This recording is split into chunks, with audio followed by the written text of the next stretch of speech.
Hello दोस्तों, मैं हूं इंद्रदेव और आप सभी का स्वागत है इंग्लिश फैंस में। आज हम लोग इस वीडियो में कंप्लीट करने वाले हैं प्रेजेंट कंटिन्यूअस टेंस के आइडेंटिफिकेशन को, उसके अफर्मेटिव, नेगेटिव और इंट्रोगेटिव स्ट्रक्चर को, और इसमें हम लोग जानेंगे कि कैसे हिंदी से इंग्लिश में ट्रांसलेट करना है प्रेजेंट कंटिन्यूअस टेंस के सेंटेंसेस को। तो बने रहेंगे वीडियो के अंत तक। तो चलिए शुरू करते हैं। तो चलिए समझते हैं प्रेजेंट कंटिन्यूअस टेंस के आइडेंटिफिकेशन को और इस टेंस के सेंटेंसेस को कैसे पहचानते हैं, इसके बारे में जानते हैं। सबसे पहले इसका आइडेंटिफिकेशन यानी कि पहचान को देखेंगे। इसमें क्रिया के साथ रहा है, रही है, रहे हैं, रहा हूँ इत्यादि लगा हुआ रहता है, तो वैसे वाक्य को हम लोग प्रेजेंट कंटिन्यूअस टेंस का वाक्य कहते हैं। जैसे वह खेल रही है, इसमें लास्ट में रही है लगा हुआ है। हम लोग नाच रहे हैं, इसके लास्ट में रहे हैं लगा हुआ है। राधा अंग्रेजी बोल रही है, इसके लास्ट में भी रही है लगा हुआ है। तो वैसे सेंटेंसेस जिसके लास्ट में हम लोग क्रिया के अंत में रहा है, रही है, रहे हैं या फिर रहा हूँ पाते हैं, वैसे सेंटेंसेस को प्रेजेंट कंटिन्यूअस टेंस का वाक्य कहते हैं। जैसे एग्जांपल हम यहाँ पे लिखे हुए हैं, जैसे वह खेल रही है, हम लोग नाच रहे हैं, राधा अंग्रेजी बोल रही है। तो इस तरह का सेंटेंस जितना भी आता है, रहा है, रही है, रहे हैं, तो ये सारे सेंटेंसेस प्रेजेंट कंटिन्यूअस टेंस के होते हैं। तो चलिए इसका हम लोग आगे स्ट्रक्चर देखते हैं, अफर्मेटिव, नेगेटिव और इंट्रोगेटिव का। तो चलिए देखते हैं अफर्मेटिव के स्ट्रक्चर को और उससे जुड़े हुए कुछ सेंटेंसेस को। देखिए इसमें सबसे पहले हम अफर्मेटिव में सबसे पहले सब्जेक्ट को रखते हैं, उसके बाद ईज को, उसके बाद उस ईज, एम या फिर आर को, उसके बाद वर्ब का फोर्थ फॉर्म यानी V4 को, और लास्ट में ऑब्जेक्ट। इसमें ईज एम आर का यूज कहाँ कहाँ होता है? तो ईज का यूज ही, सी, इट और सिंगुलर नेम या फिर वन नेम के लिए यूज करते हैं, जैसे राम, सीता, गीता, मोहन, सोहन इत्यादि। और एम का यूज सिर्फ और सिर्फ आई के साथ होता है। आर का यूज़ वी, दे, यू या फिर प्लूरल नंबर के लिए, जैसे girls, boys, Ram and Shyam. तो इस तरह के सब्जेक्ट के साथ हम लोग आर का यूज करते हैं। हमारा पहला सेंटेंस है वह किताब पढ़ रही है। तो इसमें वह जो है हमारा सब्जेक्ट है, तो यहाँ पे हो जाएगा सी। सी के साथ क्या लगाएंगे? तो सी के साथ इज लगाएंगे, और उसके बाद पढ़ना का रीड यहाँ पे V4 हो जाएगा, तो reading, she is reading a book. अगला है हम लोग नाच रहे हैं। हम लोग का होता है वी, और वी के साथ आर का यूज होगा, और नाचना का डांस होता है, तो यहाँ पे हो जाएगा V4 dancing, we are dancing.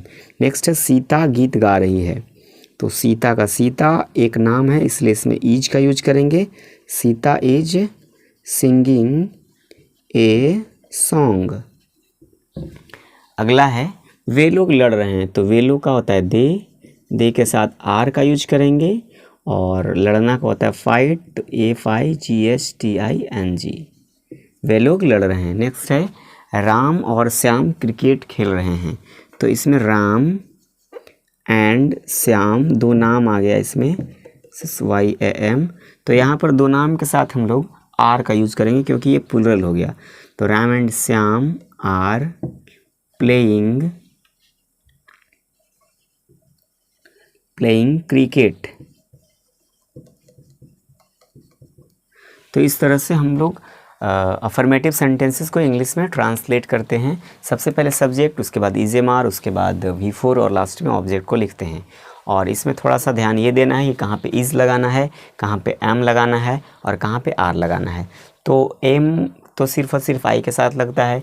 Ease का प्रयोग ही, सी, इट या फिर वन नेम के लिए करते हैं, और आर का प्रयोग वी, दे, यू या फिर प्लूरल सब्जेक्ट के साथ करते हैं, जैसे girls, boys, dogs, Mohan and Sohan, Sita and Gita. इस तरह के सब्जेक्ट के साथ हम लोग ये आर का यूज करते हैं। तो चलिए देखते हैं निगेटिव सेंटेंस को। तो निगेटिव सेंटेंस का स्ट्रक्चर है, सबसे पहले सब्जेक्ट लिखते हैं, उसके बाद ईज, एम या फिर आर, उसके बाद नोट का यूज करते हैं, और उसके बाद V4 को लिखते हैं, और लास्ट में ऑब्जेक्ट। इससे रिलेटेड कुछ सेंटेंसेस को देखते हैं। जैसे मैं बाज़ार नहीं जा रहा हूँ। इसमें नहीं जो है यह इसका निगेटिव है। तो मैं का होता है आई के साथ एम लगाएंगे, IM। उसके बाद यहाँ पे नोट लगाना है नहीं के लिए, आई एम नॉट। उसके बाद V4 यानी कि going to market. I am not going to market. Next है वह झूठ नहीं बोल रही है, तो यहाँ पे वह का हो जाएगा सी के साथ इज का यूज होगा, सी इज़ नॉट, और झूठ बोलना का telling a lie, she is not telling a lie. तो इस तरह से ये भी कंप्लीट हो गया। अगला है हम लोग खाना नहीं खा रहे हैं, इसका हो जाएगा वी के साथ आर का यूज होगा, we are not eating food. तो इस तरह से हमारा निगेटिव सेंटेंस हम लोग इस स्ट्रक्चर पे बनाते हैं। सबसे पहले सब्जेक्ट, उसके बाद इज़-एम-आर, उसके बाद नोट, और उसके बाद V4, और लास्ट में ऑब्जेक्ट को रखते हैं। तो इस तरह से आसानी से हम लोग निगेटिव सेंटेंसेस को भी ट्रांसलेट कर सकते हैं इंग्लिश में। तो चलिए अब हम लोग इंट्रोगेटिव सेंटेंस को देखते हैं और उसके स्ट्रक्चर को भी जानते हैं। इंट्रोगेटिव में सबसे पहले हम लोग क्वेश्चन वर्ड लिखते हैं, या फिर इसको WH वर्ड्स भी कहा जाता है। उसके बाद इज़-एम-आर का यूज करेंगे, और उसके बाद सब्जेक्ट, फिर V4, फिर ऑब्जेक्ट, और लास्ट में क्वेश्चन मार्क का यूज करते हैं। तो इज़-एम-आर का यूज पहले ही हम बता चुके हैं। अब सीधा हम सेंटेंस पे आते हैं, और इस तरह के वाक्य में यदि क्या पहले आता है तो उसका हम इंग्लिश नहीं लिखते हैं, उसके बदले इज़-एम-आर का यूज़ करते हैं सेंटेंस के शुरू में। तो जैसे क्या तुम पढ़ रही हो, इसमें क्या पहले है, इसका अर्थ है कि इसमें क्वेश्चन वर्ड कोई भी नहीं है।